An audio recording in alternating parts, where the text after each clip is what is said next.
സേവനങ്ങളിൽ നിന്ന് വിട്ടുനിന്നാണ് ആശാ വർക്കേഴ്സിന്റെ അനിശ്ചിതകാല സമരം. ആവശ്യങ്ങൾ സർക്കാർ പരിഗണിക്കാത്ത സാഹചര്യത്തിലാണ് തീരുമാനം. എന്നാൽ സർക്കാരിന് സമരത്തോട് അനുഭാവപൂർണമായ സമീപനമാണെന്ന് ധനമന്ത്രി KN ബാലഗോപാൽ പറഞ്ഞു.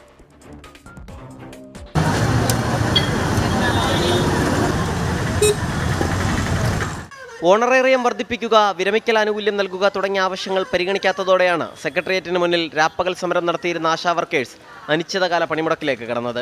മിനിസ്റ്റർ സമരത്തിന് വരുമ്പം ഇതുപോലെ ഇരിക്കാൻ തയ്യാറായി വരണം. ഞങ്ങൾ പോകാൻ തയ്യാറാണ്. തീർച്ചയായിട്ടും ഈ പറയുന്നത് പോലെ നമ്മൾ ആവശ്യപ്പെടുന്നത് നേടിയെടുക്കുന്നതുവരെ അവിടെ ഇരിക്കാൻ മിനിസ്റ്ററും റെഡിയാകണം. ഞങ്ങൾ റെഡിയാണ്. കേന്ദ്ര ഗവൺമെന്റിൽ നിന്നും പണം ലഭിക്കാതിരുന്നിട്ടും സംസ്ഥാന സർക്കാർ പണം നൽകി. സമരം ചെയ്യുന്നവരെ കുറ്റം പറയാനില്ലെന്ന് മന്ത്രി KN ബാലഗോപാൽ. സമരം ചെയ്യുന്നവരുടെ കാര്യത്തിലൊന്നും നമുക്ക് വേറെ അഭിപ്രായ വ്യത്യാസം ഒന്നുമില്ല, അല്ല അവരെ എന്തെങ്കിലും കുറ്റം പറയാനൊന്നുമില്ല. എന്നാൽ ഇക്കാര്യത്തിനകത്ത് ആരോഗ്യവകുപ്പ് മന്ത്രി തന്നെ ചർച്ച വിളിച്ചിട്ടുണ്ട്, കാര്യങ്ങൾ പരിഹരിച്ചിട്ടുണ്ട്. പരിഹരിക്കാൻ പറ്റുന്ന കുറേയേറെ കാര്യങ്ങൾ പരിഹരിച്ചു. കേരള പ്രദേശ് ആശാ വർക്കേഴ്സ് കോൺഗ്രസിന്റെ നേതൃത്വത്തിൽ കോഴിക്കോട് നഗരത്തിൽ ആശാ വർക്കേഴ്സ് പിച്ചയെടുത്ത് പ്രതിഷേധിച്ചു.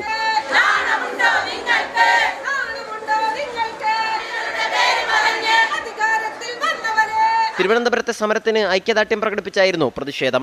വിവിധ ബ്യൂറോകൾക്കൊപ്പം 24 തിരുവനന്തപുരം.